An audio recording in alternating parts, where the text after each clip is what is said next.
ইসলাম তাকওয়াকে এত গুরুত্ব দিয়েছে কেন?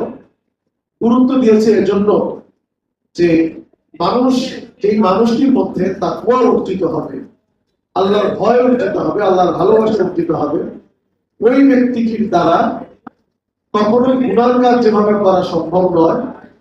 আর গুনাহ তো ওই কাজই যেটি মানুষের জন্য অকল্যাণকর, আল্লাহ ও তার রাসূলের নিষিদ্ধ, সেটাকে গুনাহ বলা হয়।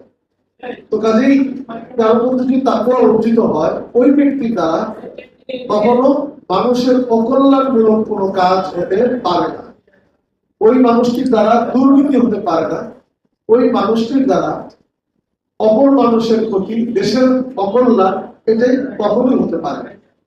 তো সেজন্যই তাকওয়ার এত গুরুত্ব। এখন এক সাহাবী এসে বললেন, ইয়া রাসূলুল্লাহ ইন্নী উরিদু সাফরান ফাযাউইদুনি।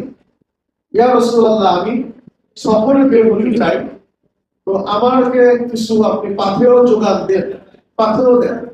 রাসূলুল্লাহ সাল্লাল্লাহু আলাইহি ওয়াসাল্লাম দোয়া করলেন, সাল্লাল্লাহু তাকওয়া, আল্লাহ তাআলা তোমাকে তাকওয়া নামক পাথেয় তোমাকে আল্লাহ তাআলা দান করেন। কেন বললেন?